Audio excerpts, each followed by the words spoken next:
Hey, what is up, everybody? Welcome to the Get the Charge podcast, coming to you live on a Saturday morning. Apologies for the late start. Had a little bit of some technical difficulties, but we're here. We're ready. For the first time on the show, Tyler will be recording from his phone. Tyler, what's up, man? How you doing this morning? I'm trying not to breathe. It's barely balancing on my microphone, but we'll make it work. I'm not using my Rode, so if I sound like I'm using my phone, I apologize.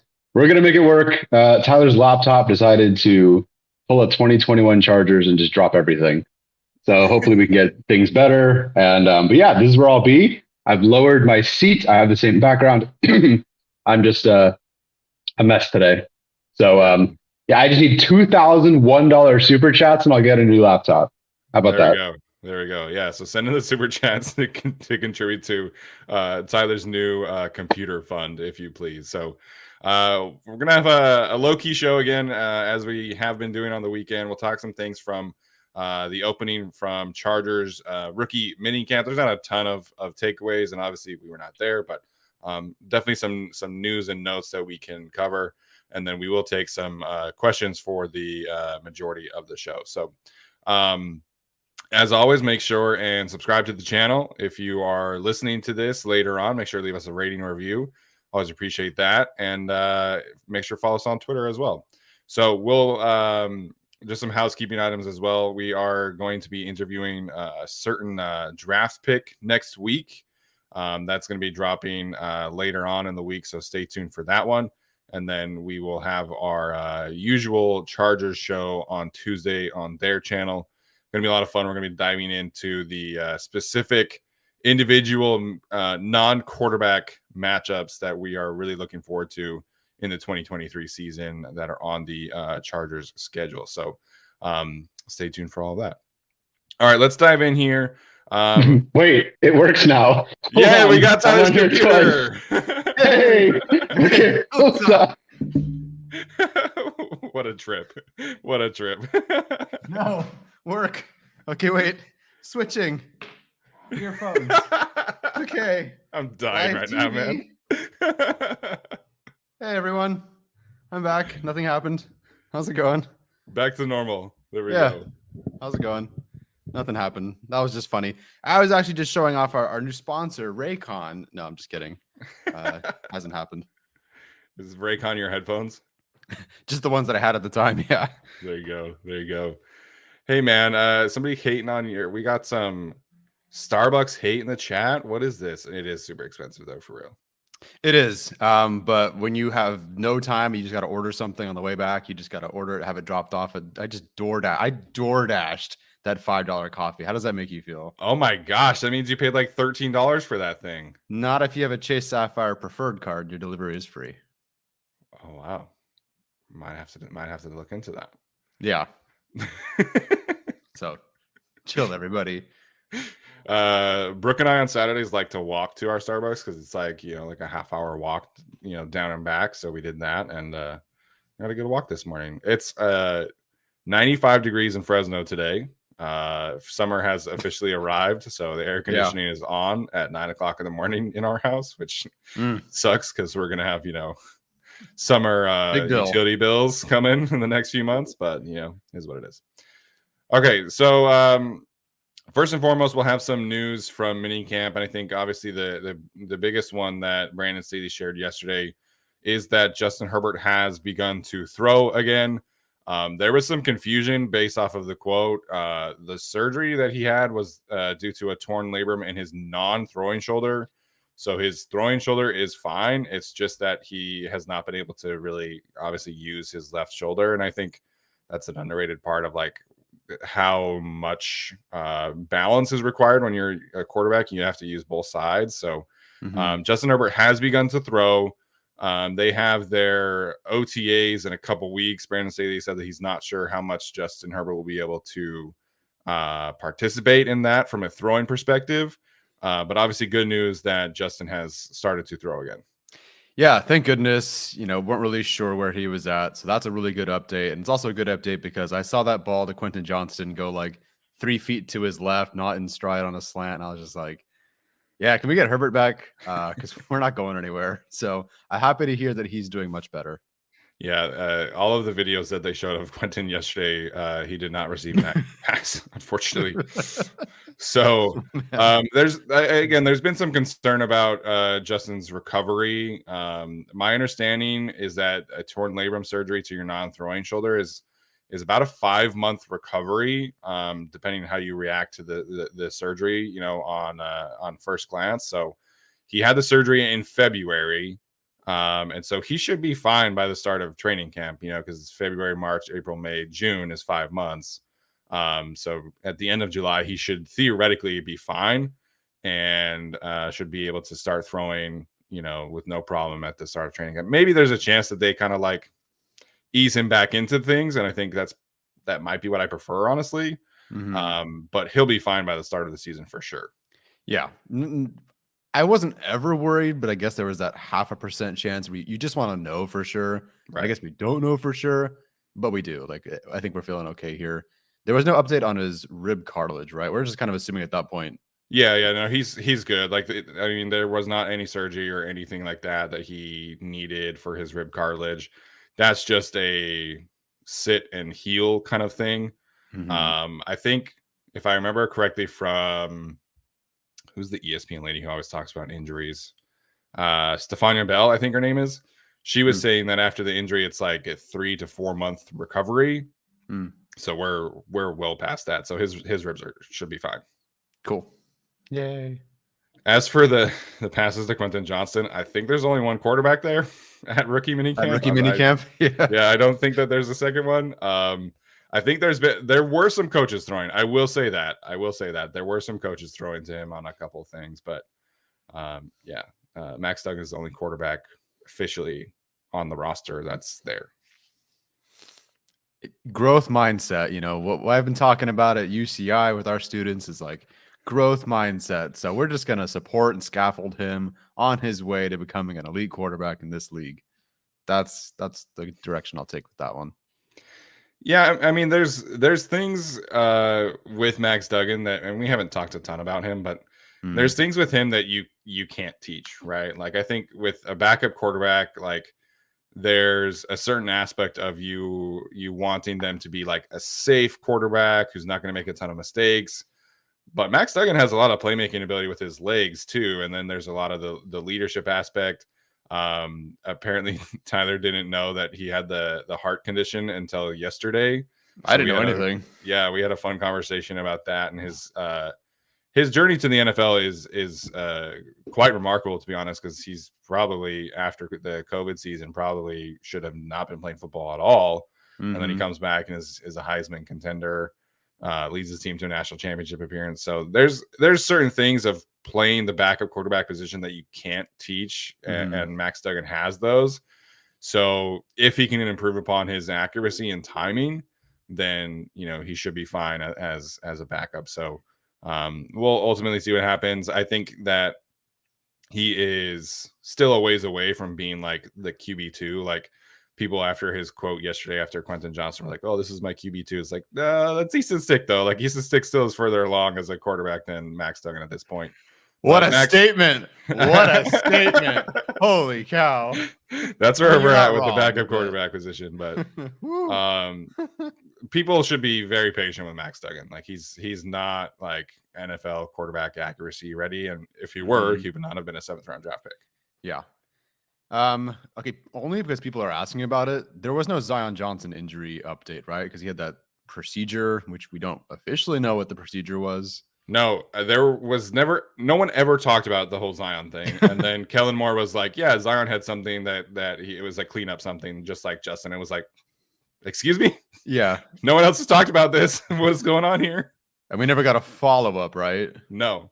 We just no know one asked Austin to Eckler's follow up. contract is not going. There's been 2 Brandon Staley press conferences since that point, and there has been no update. I guess we could have asked Tom. Yeah, Telesco we didn't ask Tom about it. Telesco. We're not part of To the be problem. fair, yeah, to be fair. But yeah, there's been no Zion Johnson update since Kellen Moore dropped that he had some kind of off-season procedure. Yeah. Well, thanks, Kellen. From the videos that I've seen, Zion is at least lifting and running, and I don't know how much he's participating in like position drills and stuff like that. So he seems fine, but yeah, having like an official word on Zion would be nice. Over under. What is your over under on GT counters with Slater and Zion Johnson this year? Oh, like per game or per season game total? I want to say I watched 4 2022 Cowboys games, and I think I probably watched them do GT counter like 5 times a game, I want to say. So I'll say like 4.5 for. Okay. It's gonna be a lot of fun, man. Like I'm so excited. I'm so excited. And just like the Chargers have just like assembled these just athletic freaks along the offensive line. Outside of Jamari, who's not really an athletic freak, but he's freaking awesome. So they can do a ton of fun stuff, man. I mean, like Corey Linsley too is a freak athlete, so they can do a lot of great things with him. And they've done some of that in the past with Joe Lombardi and especially when Frank Smith was around. So I'm really excited to see this unit come together, man. It should be a lot of fun. Yeah. As far as the players that were there during minicamp, so I think Popper said there were 30 players, something close to 30 players, 18 undrafted free agents, I'm guessing, and then your 7 rookie from the draft class, and then 31. 31. So 7 draft picks. They had 18 undrafted free agents. They had 4 veteran roster participants: Hunter Camp Moyer, Carlo Kemp, Tyreek Maddox-Williams, and Austin Pleasance. And then they had CJ Okoye from the International Player Pathway Program. And then they had former Wake Forest center Loic Nassamnia. I don't know how to say his name. I apologize. I did the best that I could there. But he was practicing there as their center, as a non-roster. Oh, okay. I did not see. Well, first of all, I didn't know this was happening until I think Popper wrote it and you talked about it on Twitter. But yeah, I think he was originally signed as an undrafted free agent for the Jets. I didn't look into that enough, but I was looking at I looked up his name, and everyone's saying, "Oh, congratulations on him for signing with the Jets as an undrafted free agent." So I don't know if there was some switch around or something happened. But yeah, that's as much as I got. That sucks, man. You sign as an undrafted free agent, you get cut even before you have minicamp. Yeah, or something. I don't know. Don't hold me to it. But I remember just my quick Twitter search. That's the info we do for the show. I'm really prepared today. It's all good, man. Yeah, so he was working as center. Jordan McFadden was working at left guard for what it's worth. And then CJ Okoye was playing right guard for them. So and then Austin Pleasance and the Delta State tackle, I forget his name, Nick Millsap. Yeah, he those were the tackles. So Jordan McFadden getting some work at left guard. So I think that's probably how we'll see them do, because they were like exclusively with Jamari heading into the season. It was all like guard work. And there was very little like switching around, if I remember correctly. Like there was some right guard work for Jamari, but for the most part, he was playing left guard like from the jump. Yeah, I was starting to look back at what Hymas did last year, or even the last 2 years, just to look for some sort of pattern, because maybe there's a clear indicator that Hymas would then be your right guard and be your backup right guard or something. but they started him with that, and then they moved him to left guard to finish out the preseason. So the difference in snaps was 75 to 76. There's really not much of an indicator of exactly what Hymas would do, but I guess if he's going to hold on to a spot, you've got your Jamari backup, I guess, / Jamari is the guy who kicks out and McFadden plays left guard. And then I guess Hymas can still make the roster as another swing-ish type in the interior, but I don't know. Oh, Thomas Martinez. Yeah, Thomas said he liked Loic. I don't know if Thomas, if you know how to pronounce his name, I guess I could Google it, but interesting target there for sure. But yeah, in terms of the offensive line, like I'm very curious to see ultimately what they do with Hymas, because like Tom Telesco talked to us about, like, okay, if you're a backup offensive line, you've got to be able to play multiple spots. And Hymas has not shown the ability to play tackle. I think he's too small for them to do that. So we've seen him practice a little bit at center, here and there. I think he's probably going to have to work in as maybe the third string center for him to be able to carve out a role and potentially make the roster. Because, once you get to that point, it's like, how do you bounce? Because they probably only keep 8 on the active roster, and they're going to need a swing tackle theoretically. So it's like probably ends up being McFadden and Clapp are probably safe. Yeah. As 6 and 7. And then you're talking about Foster Sorrell, Zach Bailey, can remember his name for a second, and then Hymas. So, one of those 3 has to figure out a way to like really maybe diversify their game a little bit. But I mean, we know that Foster Sorrell is probably tackle only. So maybe he has that, leg up early in training camp already. Yeah, until we see Millsap push him, which I don't know. We'll see. It's such a huge jump for him that he's going to have to make. But I think, unless they bring someone else in, it's Foster Sarrell as your backup swing tackle right now. So don't love that. So that's another thing Brandon Staley was asked about, roster construction, to see if they would be making any moves. So CJ Okoye does not count towards the 90 or the practice squad limitations either, is my understanding, as the international pathways program. So basically the Chargers can keep him on the roster for free. Still, they have 88 players on the roster, which means they have 2 open spots. People asking about Zadarius Smith. I would be shocked if they had any interest in Zadarius Smith, especially via trade. So in all likeliness, you're probably talking about, maybe another defensive back, maybe another blocking tight end, maybe another offensive lineman.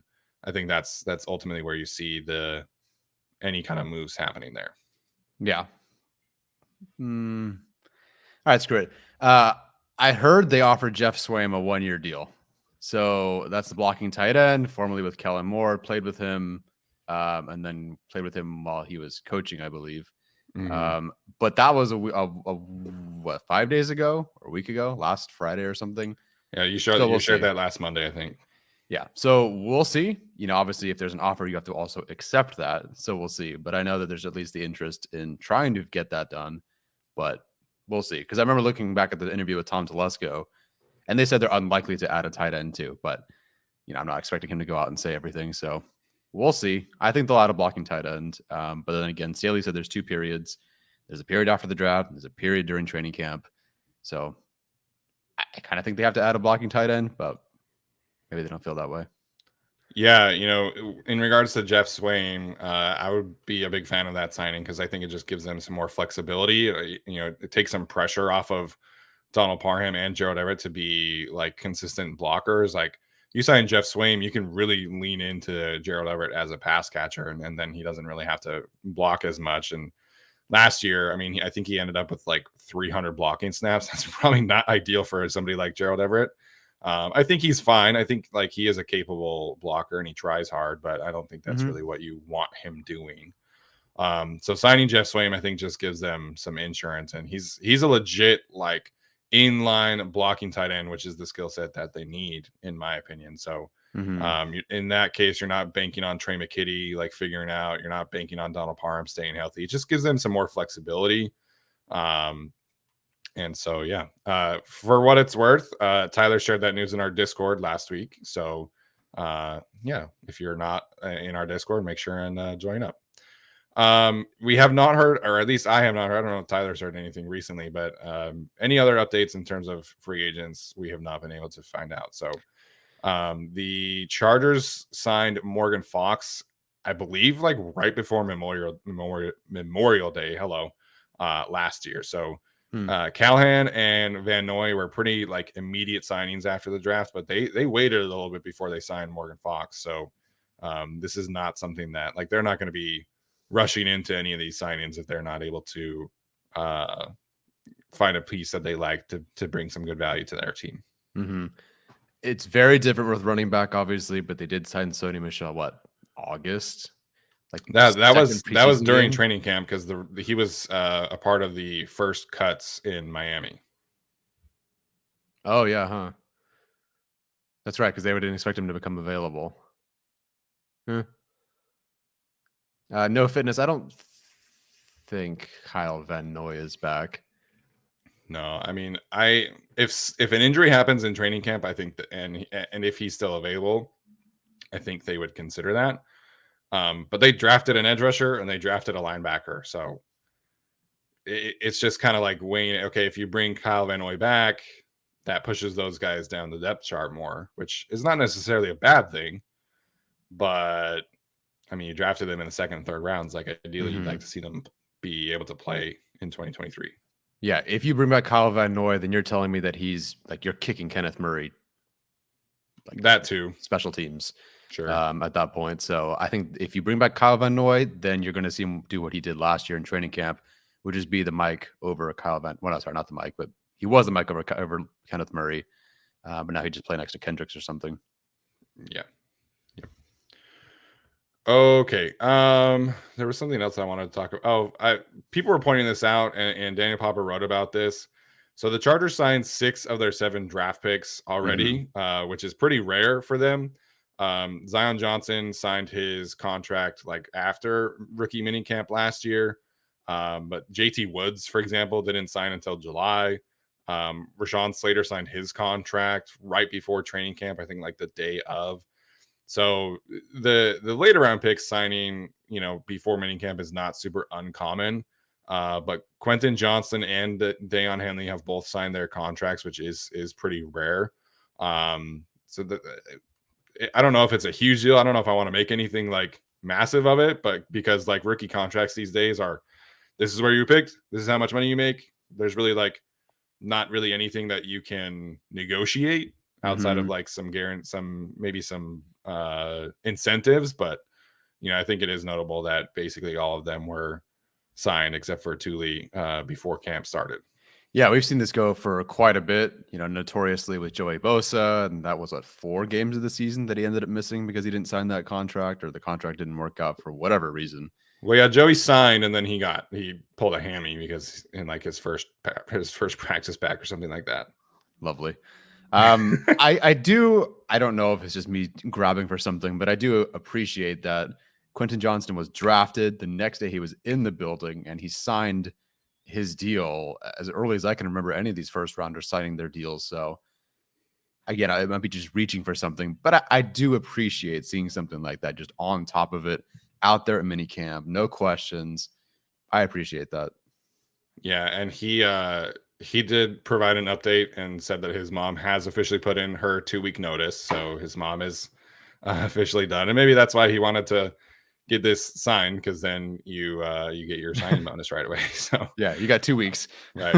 I think there's like a clause that you have to sign before you do minicamp if you have not signed your contract. So you get like it's like an injury clause, I think, and then also it's like, like we'll have like a little bonus here if you're not signed yet. So that's why somebody like Zion is able to do rookie minicamp without having signed his contract. So, just something small there. I guess the other notable thing to come out from rookie minicamp is that after Quentin was drafted, he was at his hotel after he went to the Lakers game that same day and all that stuff. And then he went back to his hotel in Costa Mesa And Keenan Allen, Mike Williams, and Josh Palmer all went out of their way to go to the hotel and go introduce themselves, dap them up, have a really good conversation. And Quentin, one of his lines was that they were letting me know that we're all family here. And I think that we've seen how tight that trio is. I mean, like the last game of the season when they all ran out of the tunnel together instead of doing individual starting lineups. So I think this, like we've talked about Quentin being like the highest ceiling receiver prospect from this class. This is a great situation for him to be in, man, because these three are all quality football players. I mean, Keenan Allen route running like best in the business, right?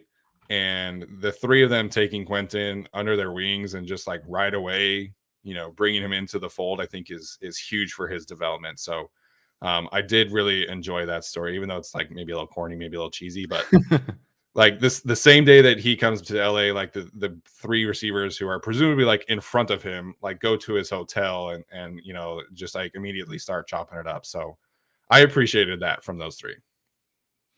Yeah, no, that's great to see. And it's great to see the three of them. I guess I could expect it from the two guys that are going to be out there and starting and making $20 million. But Josh Palmer also going is really cool too, because he hasn't officially lost his job, but he's losing his job for now, at least as the wide receiver 3. And eventually he could work into, let's say, Mike Williams' role next year or something. But for this year, he's been demoted by way of first-round pick having that edge over him and some redundancy with his skill set. But to see him out there is really cool. I'm curious. I feel like this is the most diverse room they've had in quite some time. And I was listening to like Keenan Allen talk to Drew Tranquil on his podcast a few months ago, just about the aliens and how they had Stevie Johnson and they've just decided to become the aliens and that sort of thing. Malcolm Floyd, Tyrell Williams, Keenan Allen, that sort of group. And I'm just curious, like, if they're going to try to build some sort of identity like that again. I know Keenan, like, we had referred to them as aliens, throughout, even though some guys left. I think he still calls themselves the aliens. Yeah, but it hasn't been like that same identity for the group. I don't think the receiving corps has really recently had like an identity. There's no Jack Boys for the secondary. There's really no aliens for the wide receivers, even if Keenan kind of refers to them maybe as that, but it doesn't really feel like that. But this just kind of reminds me of them getting back to that. And I think, listen, I think these four guys, I mean, all of them obviously, but these four main guys being on the same page, and eventually, like, Keenan Allen did come out and say that we need Justin Herbert to maybe have some more confidence. Sometimes just say fuck it, and who cares what the call is? We're going to be like, he said, Phillip Rivers, if you lose, you lost on Phillip Rivers' terms, right? But no one's telling Phil what to do. Granted, that is Phillip Rivers, one of the smartest players we're ever going to see. Yeah, but and Keenan got Phillip when Phillip was already like 7-8 years in the league. Yeah, right, exactly. So I don't know. There's just something about like Herbert. He's going to be healthy. He's got this line. He's got the he's got the coordinator. They're going to push the ball down the field. I think Keenan Allen has said as much on that appearance of the show, whatever he did. They're going to push it more, and so I think just it's perfect timing of everything kind of aligning, and it just, I don't know. It's a vibe. It's a feeling that, like, again, Quentin's getting to the building early, signing early, them coming together, Herbert getting healthy. It's like we have a new coordinator. Like, it really just feels energized right now. Maybe I'm reading way too much into it as a fan, fan fanatic, but I don't know. Just positive, good vibes all around. Yeah, man. I the other day I can't remember which podcast I was listening to, but they were talking about Quentin and just like the addition, and like they were a little like it might have been the Draft Network guys, because they were saying like they're really high on Quentin, and they're like saying that he could be offensive rookie of the year. And I'm like, okay, but like in all seriousness, it's like when you sit down and think about like the Chargers offense, right? Like you have Herbert, who we said last time on our show, like he's not going to have broken ribs and he's not going to be dealing with a torn labrum all season long. And then you have this wide receiver room where Jalen Guyton, who 2 years ago was like their bona fide wide receiver 3, he's your wide receiver 5 or 6 potentially. Like this group is really, really good, man. And like this is a great situation for Quentin to be in. They can really lean into his strengths right away as a yards after catch player, as a deep post runner, corner, go balls, all that stuff. and they don't have to, force feed him targets. So this is a fun group. And I, like we've talked about before with Josh Palmer, like there's a weird like hate out there for Josh Palmer on Twitter. And the man was like, I think 18th in yards per route run when he was playing as wide receiver 2 when Keenan Allen was still injured, and then Mike Williams got injured. Like if you look at his stats on Pro Football Focus from the bye week until Mike Williams came back, Josh Palmer was like a top 20 wide receiver in the league, like statistically, in terms of yards, in terms of yards per attempt, in terms of yards per route run, in terms of catches. And his open score on ESPN is fantastic, and it was better than Keenan Allen's last year. So again, I'm not saying that Josh Palmer is better than Keenan Allen, but Josh Palmer is a really good, really solid wide receiver 3. And in this offense, he's your wide receiver 4. So this group is it's going to be a lot of fun to watch. Hopefully all of them stay healthy, obviously. But I mean, the Chargers are running 4 deep at minimum with like 4 really good players. Yeah. Palmer, maybe it's probably the last time we'll talk about it until I guess the official training camp battle when Palmer's out there ahead of Quentin Johnson for a day and people freak.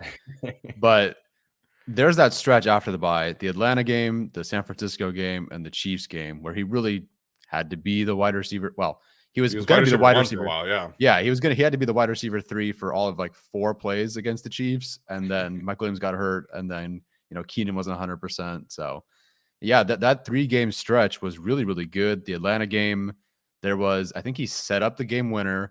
There was a penalty that got them way back. And then he set the game winner up again for the field goal, that is. And he was pretty big that game. Yes, I do know that he tipped up a pass for an interception. Sure. Story of the season for almost everybody at that point. So not without errors, of course, but against the 49ers game, what did he have? Like 20-something yards?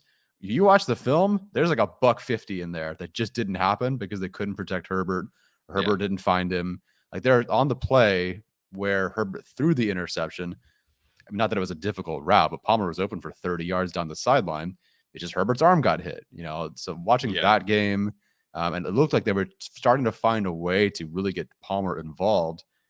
And then it just, the guys came back and he wasn't as involved. But that 3-game stretch was really, really good. So again, as your wide receiver 4, or even you can call him 4A, 4B if you want to say Guyton is your 4B or something, it's a good position to be in. Like the Chargers could now, knock on wood, lose 2 wide receivers this year and still have Quentin Johnson, Josh Palmer, Darius Davis, Jalen Guyton. Not that that's an elite wide receiver core, but you can lose 2 guys and still have that. Feeling okay. It's certainly better than going Josh Palmer, DeAndre Carter, and Michael Bandy in a playoff game.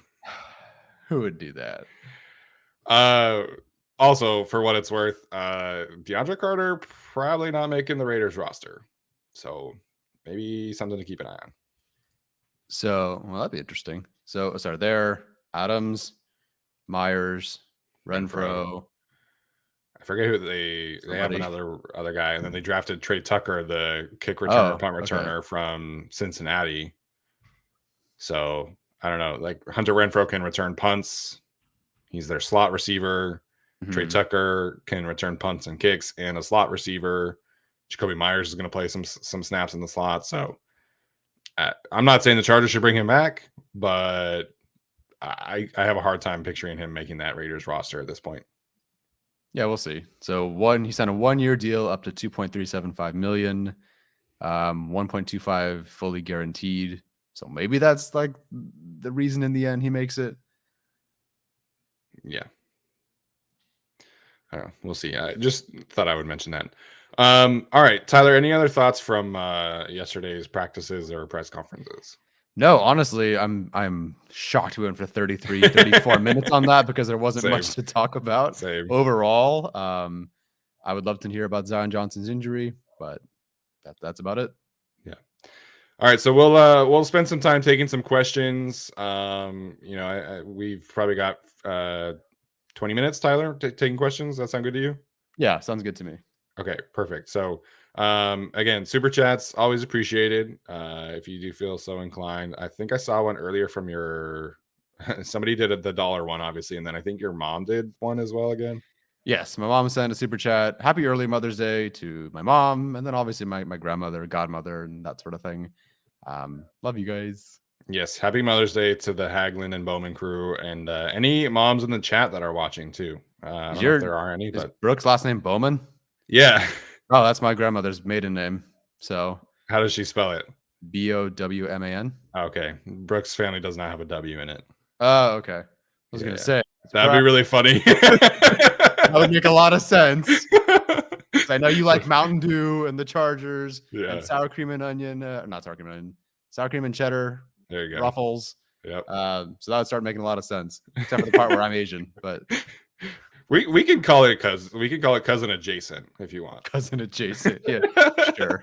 Sounds good. There we go.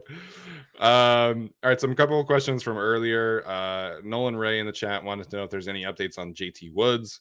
Him making a jump could change this defense. I definitely agree with him making a jump could change the defense. We talked a little bit on the Chargers channel after our Tom Telesco interview about JT Woods. It's really tough for me to like feel great about him making that jump. But obviously we're rooting for it. They haven't signed a safety yet, so they don't really have a choice, man. Like JT has to make a jump for this defense to function. I would love a jump too. But as we sort of talked about in so many words, they basically told us with the snap counts that they think he's not good now, which is insane because you drafted him in the 3rd round. Yeah, but like Ficken didn't want him on special teams. And he played 200 fewer snaps than the next worst guy in terms of 3rd round picks in their rookie seasons. Like Craig Mager played more special team snaps and 200 more defensive snaps. And it's not like Nasir Adderley was his 2021 form and Derwin James was healthy the whole year. And you just couldn't break into that duo. Like they were rotating guys all along. And again, they started Raheem Lane on special teams over him, 30 snaps. I don't know, man. I would love to see the jump. And that's kind of the point of taking some of these guys that are a bit more raw, but go look at his RAS, right? It's amazing how athletic this guy is. And he's a tall guy. And I'm sure he's put on some muscle. But I don't know.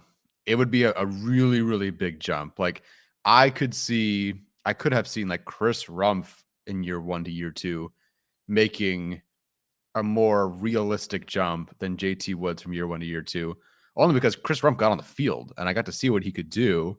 Yeah. JT Woods could even crack special teams over the other rookie. So I don't know. I'd love to see it happen. It's tough to buy into at this moment. I think it's more of a 2024 thing. Yeah, I think his skill set would be perfect for this safety room, right? Because you have obviously Derwin can do everything, right? But like you want Derwin James around the ball, like you don't want him, doing deep safety stuff. But they're gonna miss that part of Nasir Adderley's game because Nas had that range to go make some plays on the football on the back end, and they don't really have that guy outside of JT Woods. So they need his skill set for sure. I don't think that they're gonna like rush him into anything, but like they're gonna tell us early on in training camp how much they trust JT Woods. Like if we pull up to training camp and Raheem Lane is running safety 3, like we're gonna know pretty quick like where JT Woods is at. So I would like to see him be able to have a chance for sure because they need his skill set. Because if you have Raheem Lane and Alohi Gilman as your safety 2 and 3, there's not a lot of like range and athleticism there and playmaking on the football in terms of like the deep parts of the field. So they need him to play well when he's given his chance. But I don't know how confident we should be in that. Yeah. So, that's why we've talked so much about John Johnson or Ronnie Harrison. Or any safety. Or any safety. Our next question here from our guy Anthony Hopper. Appreciate Anthony. He's been a supporter of the show from day one. Yeah. He says, he's also a military guy, I should say. Thank you for your service, Anthony. He says, thinking about coming out from North Carolina for a game this year. What game should I try to come to? He went to Chargers Steelers on Sunday Night Football 2 years ago. We talked about this on Thursday. I think anybody who's like going out of their way to travel to LA to attend a game should choose one of the primetime games. I might go to the Bears because it's easier for my schedule at this point in time. Yeah. But Like if you can make it out for the Cowboys game or the Bills game, I think those two are probably the two better matchups. And again, it's a primetime setting. So I would say Cowboys Bills, if you can make that work, would be a fantastic game to attend. Yeah, it depends on what your preference is. If you want to go and also not waste your money by watching a loss, then maybe go see that primetime game Sure. against the Bears. Like Sure. that's probably the best. I don't think it'll be as expensive as, say, against Baltimore or against the Cowboys. So that game, you have a better chance of winning. If I looked at the schedule, that's probably your best chance of winning any game. So that's probably the one I would pick. But if you want a good matchup, yeah, like Bills, Cowboys. The Raiders one's very different. I wouldn't worry about like Anthony, but if you're bringing, kids, you're bringing your wife, it can get rowdy. I've never had an issue, but people do have issues at those Raider games. Yeah. And if for some reason the Chargers are up by 3 touchdowns in the first quarter, people are going to start fighting. That's just how every Raiders game has gone. If the Raiders start losing early, somebody starts fighting. So, I'm sure you're fine, but consider it for your family for bringing them. Yeah, my experience, if you're going to a Raiders game, I would honestly recommend going to Vegas instead. Like I think the LA Raiders fans are probably like the most hostile crowd that you'll get at a Chargers game. Which for the most part, like if you're just like, handling your business and just like enjoying the game, like you're not going to have any issues. But the Raiders crowd in Vegas is pretty tame. I mean, me and you in week 18 2 years ago, we were standing up the whole game yelling and screaming and everything. And like, we had some fans like make fun of us, but it wasn't like anything like hostile or anything by that. No, it was really mellow. And I think even the Raiders fans came up to us in Vegas and they were like, yeah, we're not as hot. We're kind of more mellow than like the Oakland fans. And they were just saying, it's just kind of like everyone travels to there. Rather, it's like when they were in California, it was everyone who had, was local and had been fans for X amount of years. With Vegas, it's just kind of whoever decided to show up from whatever state they came from. And maybe you also lived in Vegas. So that was, it is actually cool. It's a cool atmosphere there. My mom thinks it's a cult because the whole atmosphere, the lights go off and they're just playing the gong and, everyone just kind of, she didn't like it. I'll say that much. She likes the Chargers significantly more. The Raiders have definitely leaned into the Vegas aspect of things. Like they have a live band, which is really cool. It's really cool, but at the same time, like you don't see many other teams doing that. So, I mean, the Chargers have a DJ video production. It's very like high end, 2023 production. And then you go to the Raiders and there's a live band. So like, it's a cool vibe if that's your thing. But yeah, if you're going to a Raiders game, I would definitely recommend going to Vegas rather than the one at SoFi Stadium. Yeah. Also, just careful running the risk of going to a later game. I'm not trying to jinx the Chargers, but like if you really want to go to that Bills game, and that's cool if you want to, there might be a chance the Chargers are bad or something happens. So or the other team too, like we saw with the Rams. Yeah, I know people, spend a lot of money to go to these games. By the time you get there, you're on your third quarterback or something. So, something early-ish while there's still hope. If the Chargers, like that Cowboys one is probably the best one, maybe other than the Bears one, because I think the Chargers will start well enough. There will be hope. And of course, like no matter what, after the bye, you're like, okay, they've got it together after the bye. Now we're playing the Cowboys, so I think you want to also go when the atmosphere is fun because, it cannot be fun sometimes if your team isn't great or the other team isn't great. Yeah. Brooke and I spent like a good amount of money on Chargers Rams because, it was like Christmas weekend or it was New Year's weekend, excuse me. And like we wanted to make sure we got good tickets and, it was still a primetime game.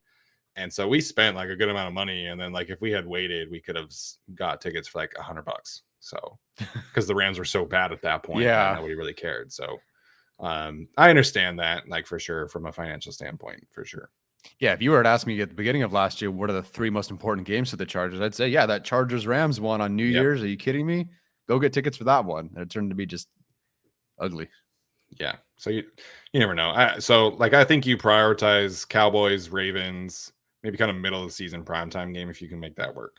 Mhm. All right, talking back about the receiver core, Alpha Man, is this the best wide receiver core Herbert has had in his career?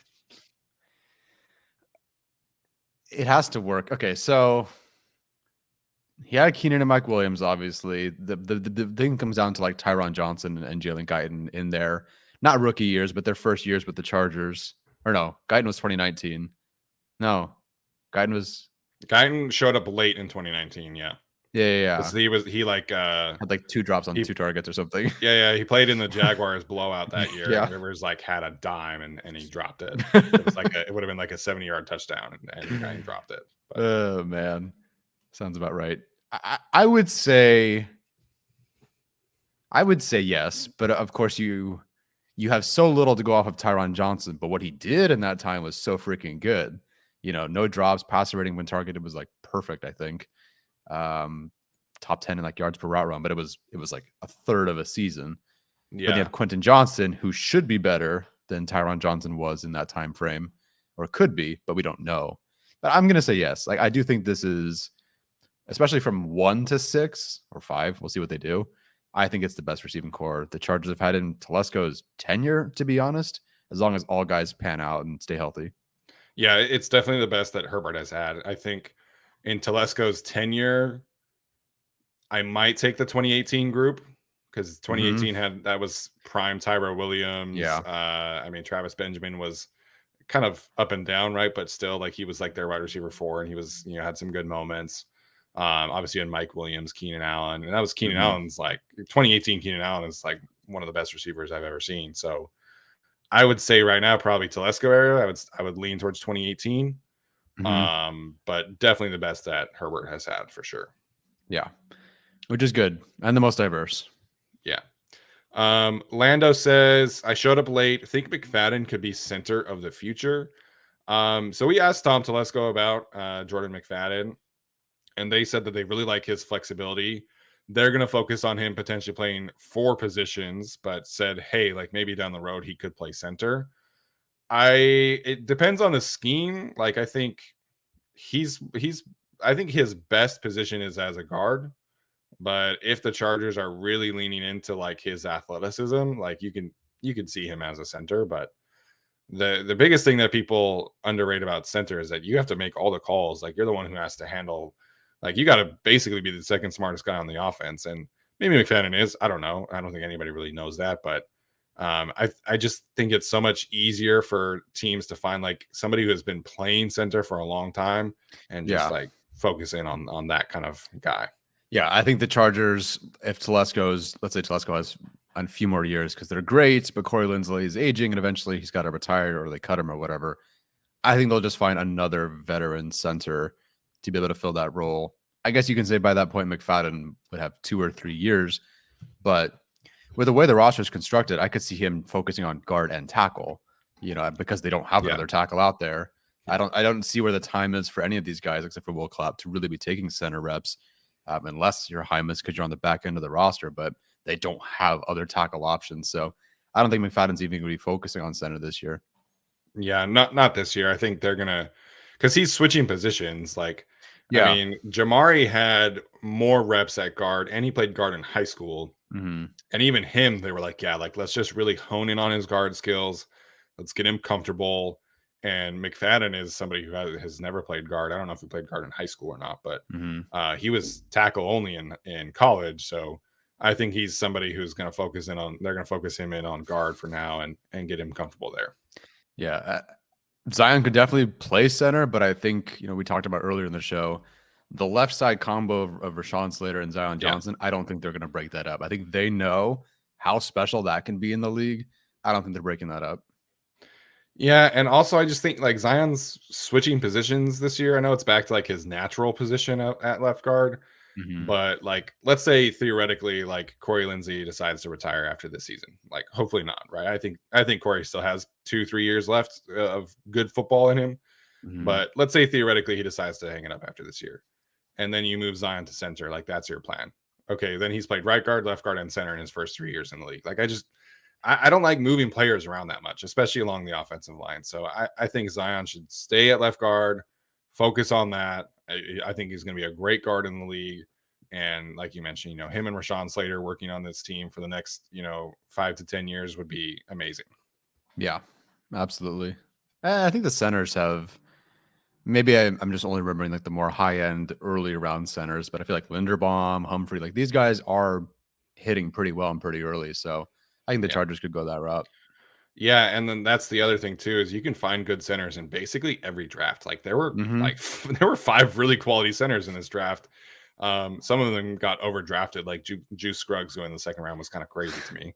Yeah, But like I was a big fan of Ricky Stromberg, and he went in the 3rd round. So I think there are quality true centers in every draft pretty much these days, and so you know they can just take one whenever they feel like Corey is kind of reaching that end, and then do that for a year. Enemy 805 says Eckler 50 catches over or under. He's taking the under. I have to take the over. If you had 75, then I maybe, but 50 seems for Eckler. Like you talk about hurry up, the fact that he is a decent receiving back as is, as of right now, Kelly and Spiller have not shown that they're like the same tier of receiving back they could rely on. So I would take the over. Yeah, I'm just pulling his stats up real quick. He's definitely not catching 100 passes this year. Hope not. With this receiver room, if he's catching 100 passes, we're probably in big trouble. He had 109 catches this year, 70 last year in 2021, 54 in 2020, but that was when he was obviously injured with a hamstring injury. 92 catches in 2019. That was obviously Gordon's last year on the team, and where he was still catching, 90 passes. Or wait, was Gordon on the team in 2019, or was 2018 his last year? No, 2019 was when he was doing the holdout thing, huh? 15, 16, 17, 18. So they probably exercised fifth year. Option. Okay, so I mean, basically ever since he's been on the team, his rookie season he only caught 27 passes, but basically every year he's been on the team, he's been catching 50, 70, 90, 100 passes. So I think your bar here is way too low. So I think he's probably ends up around 70, 75. If we're assuming healthy and non-traded, then yes. Yes. Assuming everybody is relatively healthy, I think Eckler probably goes 80 targets, 70 catches kind of thing. Sure.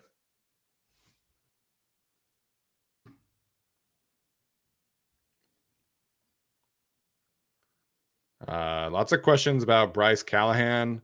I think they're good with Jasir Taylor in the slot. I really do. I think they're also kind of just waiting to see what J.C. Jackson's health looks like to figure out if they really need to add another corner or not.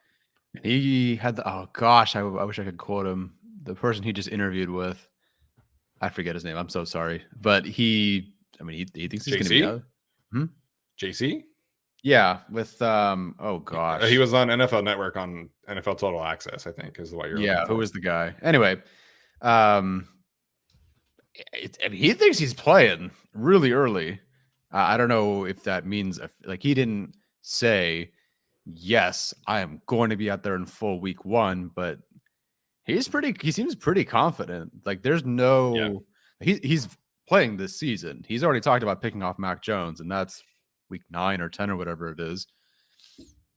I mean, I really think by the time the bye hits, sort of like we talked about when the schedule came out, I think we got JC Jackson. Yeah, I think this is incredible, man. If JC Jackson is able to play week 1, that would be an amazing story, right?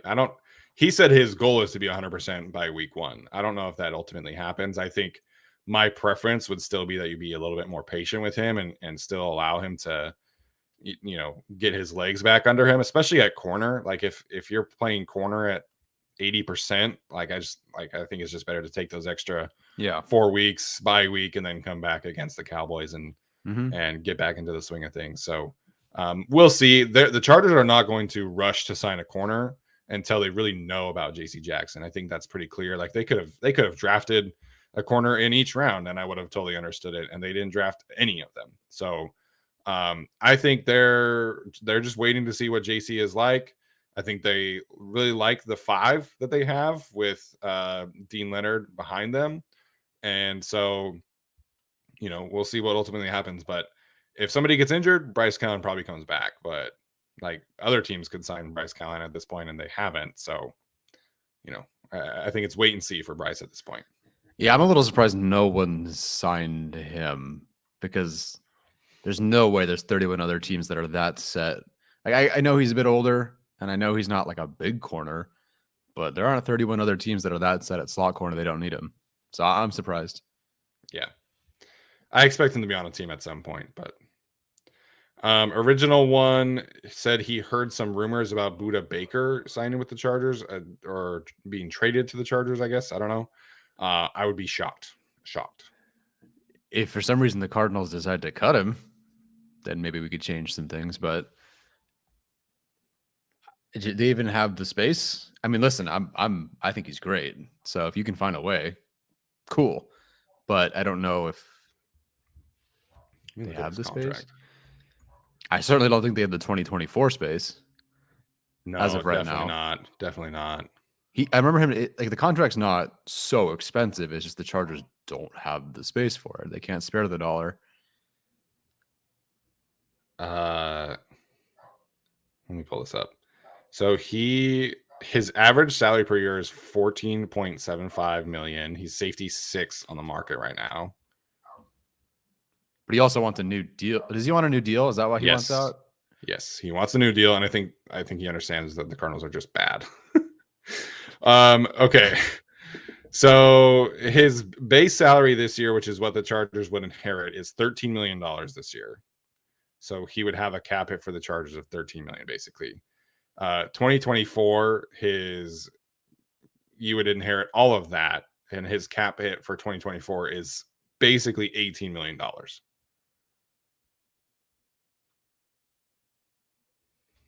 So no. Right now, the Chargers, because they picked up the 5th-year option for Justin Herbert, have like negative $60 million in cap space. Well, that's okay. Just put it on the credit card. So I would be stunned. A credit company? It is.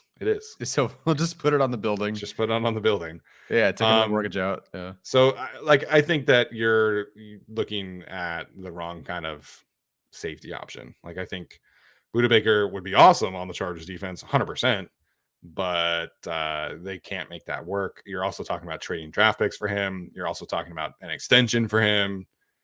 There's zero chance that Budda Baker is a Charger. That's sad. It is sad, but John Johnson is still out there, and John Johnson's probably cost you like $5 million at this point. All right, we got time for a couple more questions here. Tyler, if you see any you like, feel free and shout them out.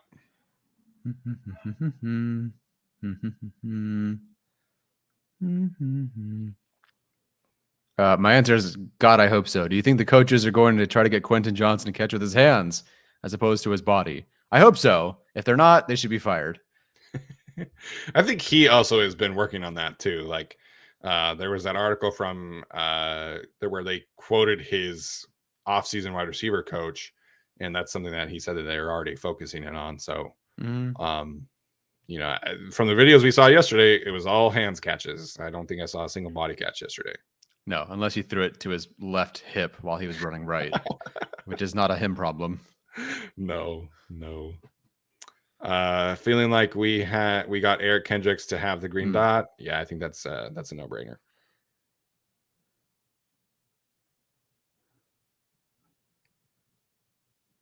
What's up, Tyler? Nothing. Am I just staring blankly? Yeah. Nope, that's just me with zero thoughts in my brain. Okay.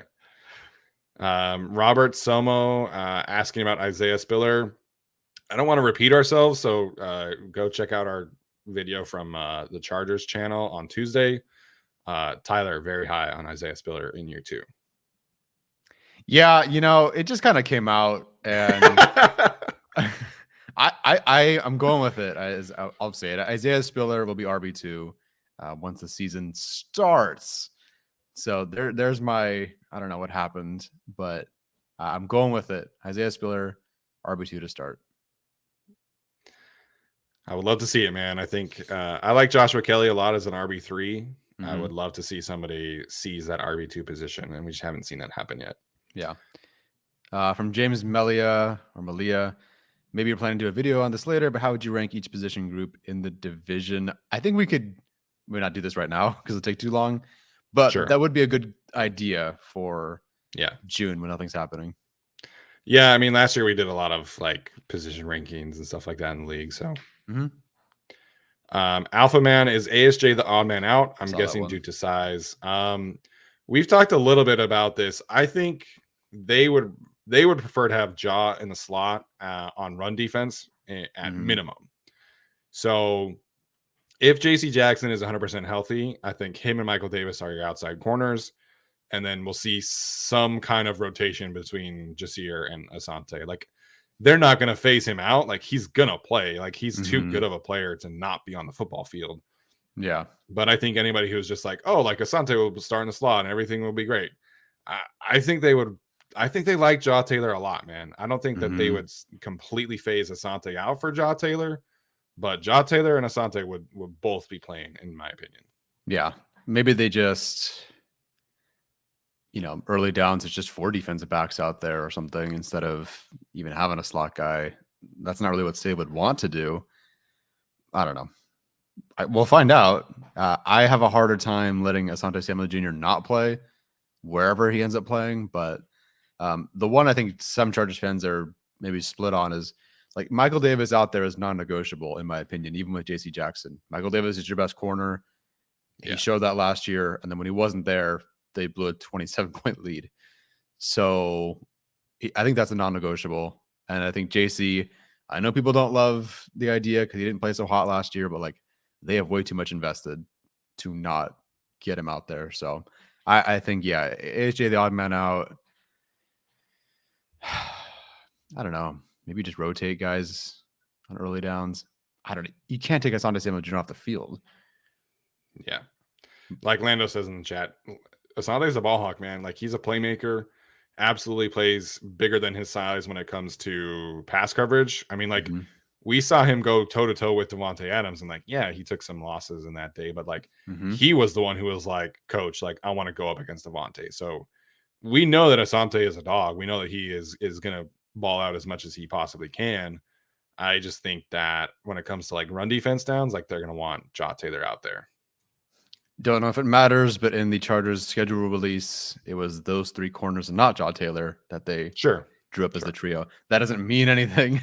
Yeah. But and I think JC has taken some snaps in the slot from time to time in New England as well. So they'll have some flexibility, and that's the thing here that I think is the key to point out. Like, none of us are predicting that Asante is going to be like benched, but if JC and Michael Davis are both healthy, then Asante is going to be in a smaller role. It's just kind of the natural thing there. And like Howard Strike says, that's a good problem to have, man. If Asante Samuel Jr. is your 3rd corner, 4th corner, like, you feel really good about your corner room. All right, last question here, and then we'll call it a day. GM Scott says, "Hi guys, what undrafted free agent is turning heads already?" Turning heads is a way too early to tell, in my opinion. There's a lot of love on social media for Gerard Clark, the former Coastal Carolina nose tackle. He's coming into a really good room, though, so he's going to really have to earn that. One of the corners that they signed, I think it's the Ball State corner, was running routes yesterday on offense. So I don't know if that's anything, but I think the Coastal Carolina nose tackle as well as the Indiana slot corner are probably like the 2 early pieces to keep an eye on. Okay, so let me find those names. So there's one on the Ohio State corner. Mullen is his last name from Indiana. Who? Mullen? Dion Mullen, I think his name is. Terrence Lang. Oh, there it is. Tion Mullen from Indiana. Yep. Oh, and then AJ Uzodinma from Ball State. Yeah, that's the one who was playing receiver yesterday for them. Okay. How fast is his 40? AJ Uzo, Dean, RAS. This is the important questions. Please tell me there's an RAS for him. There should be. I don't No? see one. No, I got nothing. We'll see. But we'll get to training camp and we'll figure that part out. I think it's too early to tell at this point. Yeah, no, I mean, he can run all the routes he wants. He's not making the wide receiver room. No offense. No. But But yeah, Coach Ed approves of Hinton. Chris Hinton showed some real signs last year. Like, people have kind of penciled in Gerard Clark already, but Chris Hinton is good. And like, I think he's got a future in the NFL. Yeah, Hinton flashed quite a bit, and they started to really rotate him in, not just out of necessity, partially, I guess, but that's why he signed. But he started to show some really good things. He's part of the rotation. He's in the second year with the team. He works with Coach Ed. He did show some good things. So yeah, I think he's going to be. I know that the new thing, the undrafted free agent, is always, exciting because that's the new. And I'm sure he's really good. I haven't watched him, but Hinton's got some good stuff. And still very young. I think he's only 20. I think he's going to be 23 by the time the season starts. So he came out early thinking he was going to get drafted and then didn't. And then, a lot of people were surprised by that. But he's a good player. I think people will be surprised by the amount of buzz that he creates in training camp. All right, Tyler, that's going to do it for us today. Any final thoughts before we head out? Nope. Glad my computer worked, I guess. Yes, glad we got that sorted out. That certainly went a lot better after we got it figured out. So thanks everybody for tuning in today. As always, make sure you are subscribed, leaving a rating and review, all that good stuff. On Tuesday, like I mentioned earlier, we'll have our show ready to rock on the Chargers channel at 10 a.m. So make sure to turn those notifications on that day. That's going to do it for us. We'll see you guys next time.